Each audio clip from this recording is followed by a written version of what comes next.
मित्रांनो आपली रामपेर या दुकानाच्या पलीकडून खाली लावलेली, तर आता आपण पैदल चाललेलो आहे. खूप चढ असल्यामुळे आपण आता सायकल लावून इथं पायी चाललेलो आहे वर. तर खूप चढ असल्यामुळं सायकल लावलेली आहे, तर आता पैदल चाललेलो आहे. हे बघा, हे जे झाडं दिसतात ना वरचे, त्या ठिकाणी जायचे. तर चला लवकरच पोहोचू आपण वर. पाहू शकता आपण आता त्या भविष्यबद्री या ठिकाणी आलेलो आहे. मंदिराची कमान आहे. तर चला आता वर जाऊ. हे पाहू शकता श्री भविष्यबद्री धाम या ठिकाणी आलेलो आहे. चला आता आपल्याला जायचंय वर. तर मित्रांनो पाहू शकता समोर भविष्यबद्री मंदिर आहे, पंचकेदारपैकी एक. तर चला लवकरच दर्शन होईल आपलं. तर महादेव, जय श्रीराम, रामकृष्ण हरी, जय महाराष्ट्र. तर मित्रांनो आपण आलो होतो भविष्यबद्री.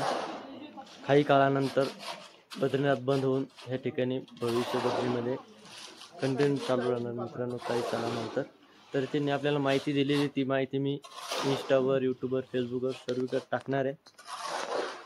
तुम्ही पाहून तुम्ही माहिती पण मिळू शकता. त्याच्यानंतर आपण आता मंदिरामध्ये दर्शन करून देतो तुम्हाला, पण मोबाईल अलाउड आहे. तर चला आता तुम्हाला एकदा दर्शन करू. मित्रांनो हे पाहू शकता अशा प्रकारे मंदिर आहे ठिकाणी. अशा प्रकारे हे ठिकाणी तुम्ही दर्शन करू शकता मित्रांनो. हे बघा अशा प्रकारे.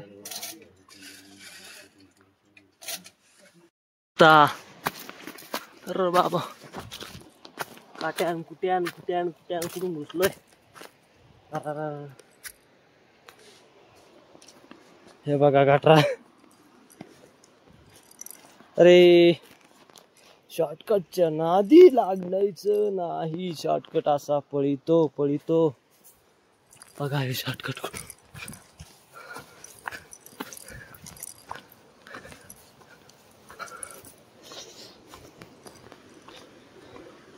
हा एक रस्ता दिसतोय अलीकडे पुढं, पाहू शकता या साईडला. तर मित्रांनो पाहू शकता झाडाला पानं कमी फुलं जास्त आहेत. तर आपल्याला रस्त्याने जात असताना झाड पाहिलेलं आहे. तर पाहू शकता मित्रांनो पूर्ण फुलंच फुलं. हे बघा अशा प्रकारे फुलं आहेत.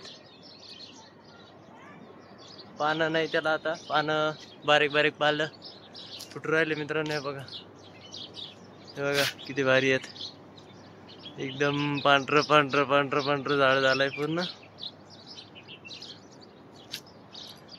इकडं पण एक छोटस.